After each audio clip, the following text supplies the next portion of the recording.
The year 2020 has come to a close, and it has been the year for Commander. Today we're talking about the top 10 Commander cards to come out of the year 2020. There's a lot to go over. There's a lot of honorable mentions. There's a lot to talk about as we go over the best and most impactful cards to come out of the last year. The video starts right now.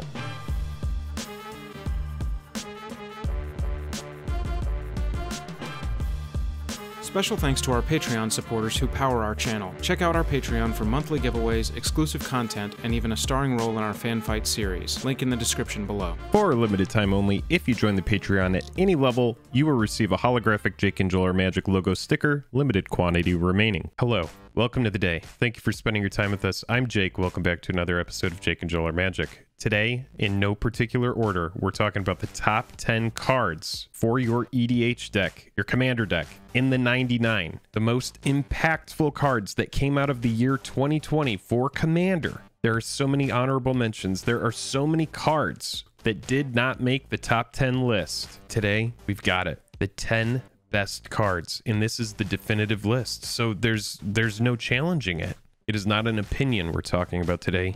It is just straight facts. Anyway, if you like these videos, click like, click subscribe. It's the best way to support the channel with just the click of a button. If you're already a fan, check us out on Patreon. You get access to the Discord. It might be a good fit for you.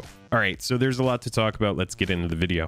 All right, so before we get into the top 10, I feel like we have to at least mention some of these great EDH cards that did not make the list. Nyxbloom Ancient, Uro, Titan of Nature's Wrath, Kroxa, Titan of Death's Hunger. And again, remember this is in the 99. Lurrus of the Dream Den, Lithiform Engine, Shadow Spear, Thassa, Deep Dwelling, Heliod, the Sun Crowned, Dranith Magistrate, Angel of Destiny, Thieving Skydiver, Peer into the Abyss, Branching Evolution, Commander's Plate, Feed the Swarm, Ancient Green Warden, Kiora Best the Sea God, and just so many more. It really has been a great year for Commander. There are a lot of amazing cards that came out this year, and I know that there are just going to be some that we miss, but you know what? A lot of time went in. We've thought about this. It's very serious business. Let's get into these top 10, and again, in no particular order. These aren't ranked against each other because they all do different things. There's lands, there's counterspells, there's enchantments. It's just no particular order. All of these cards are really good. I mean, Opposition Agent isn't even on this list, and that card is awesome. In the number 10 spot, coming to us from Jumpstart, Allosaurus Shepherd, this 1/1 for 1, cannot be countered. Green spells you control cannot be countered. And in Elves, it's absolute heat. For 6, you can sink mana into it, and each elf you control becomes a 5/5 dinosaur. What's not to like? It already needs a reprint. Let's get into the number 9 spot. In the number 9 spot from Theros Beyond Death, Elspeth Conquers Death. These sagas have proven to be very popular, as having 3 effects on one card is something that Magic the Gathering players always want. We value stuff like flashback, anything where we can get additional use out of the card once we've used it and committed that mana to it, we tend to like. This 5-cost saga enters with a lore counter on it, allowing you to exile target permanent and opponent controls with converted mana cost 3 or greater.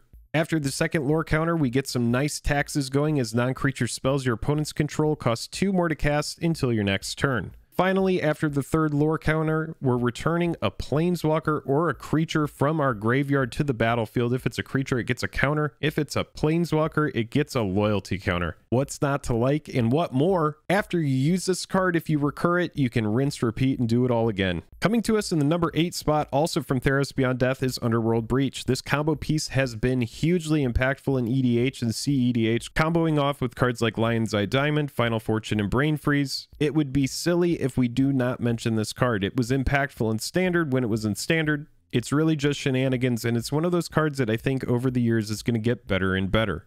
Next, we have Thassa's Oracle, also from Theros Beyond Death, and also a combo piece, adding redundancy to effects like Laboratory Maniac and Jace, Wielder of Mysteries.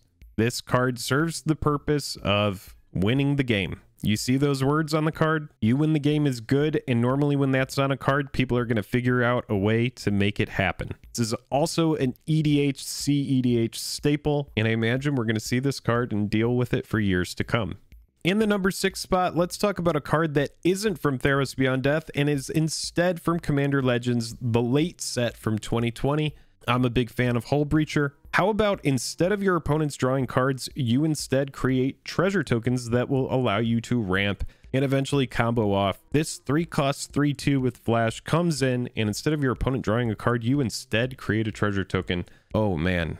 I think this card was a little bit of a sleeper, but now as more people have tested it, it has proven to be an absolute backbreaker for opponents in certain situations. Coming in at number 5, also from Commander Legends, it's Jeweled Lotus. It's a black Lotus for your commander. Seems good. A lot of people are saying it gets worse later in the game, but 3 free mana for your commander when you need it, it seems relevant. A lot of people complain about this card because it's one of those cards that seems like an auto include in a lot of decks. A lot of players don't like cards taking up those kind of slots because in very competitive formats, you start to lose flex slots in your deck, as many cards are best in slot, and so it leads to less variation as players build decks. That being said, this card is absolute heat, and I don't think I would ever hate seeing it my opening hand. How about a card that's absolute gas from Core 2021, Teferi, Master of Time? This 4-cost 3 loyalty walker is just so good in EDH, as every single turn you can use Teferi's loyalty abilities at any time you could cast an instant. So this card is a big deal. Put something on planeswalkers that we haven't seen before, and every turn you can loot with that +1. In certain pods, this card gets out of control quickly and can get to 10 loyalty very fast. It also has nice built-in protection with that -3. Are you playing blue and running Teferi Master of Time? I know that I am. In the number 3 slot, and also from Core 2021, one of my favorite cards, Fiery Emancipation. 6-cost, big, sticky enchantment. If a source you control would deal damage to a permanent or player, it deals triple damage to that permanent or player instead. I love this card. Blasphemous Act, Repercussion, any kind of effect like that. I love building around a card like this. And a lot of people would say, you know, this might need to be an honorable mention, but I am going to say about Fiery Emancipation, it is one of my favorite cards in recent memory. In the number 2 slot, from Ikoria, it's Triomes. I have Ketria Triome up here, but this is going to represent all of the Triomes. These cards are excellent. They all enter tapped if you play them straight up, but the fact that you can fetch these out using fetch lands, and the fact that you can cycle them away if you do not need them, the utility, the versatility, the fixing of this card. I am such a fan of these cards. These are 5 cards that are kind of representing the number 2 slot, and we also have a cycle of cards that are representing that number 1 slot as we head into this number 1 spot. All of these cards are excellent in different situations and different applications. Coming in the number 1 spot from Commander 2020, we have a cycle of cards. It's Fierce Guardianship, Deflecting Swat, Deadly Rollick, and Flawless Maneuver. We have Fierce Guardianship pulled up, but that is just to represent these 4 cards that came out of Commander 2020, and they are free spells. All of them instant. They all have the clause, if you control a commander, whether it's yours or someone else's, you can cast a spell without paying its mana cost. So yes, this is a free negate. In the instance of Deflecting Swat, it's a free better redirect. Deadly Rollick is exiling a creature for free. This is my personal favorite as I value removal in commander a lot.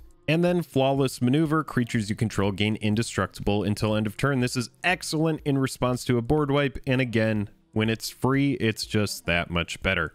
Well, that's it. It's a lot. Those are our top 10 cards from 2020 for Commander, from the year of Commander. It has been an absolute blast. What did I miss? I'm sure you're going to let me know in the comments. I hope you do. We'll keep the conversation going there. Again, if you like the video, click like, click subscribe. It's the best way to support the channel with just the click of a button. Shout out to the Discord for helping out with the list today. We had everybody talking about it. It was great. There were a couple cards that I didn't have on my top 10 that I ended up putting in the top 10 based on suggestions. I hope you all have a great new year. It's been a crazy year. I hope this next year is better. And I look forward to whatever kind of products they come out with in 2021. I know it's probably going to be nuts. Hey, I mean, look at it this way. Core 2021 already came out and it's from the future. So if that product still exists, then I guess we're going to be okay, right? Does that logic follow? I don't know. It doesn't matter.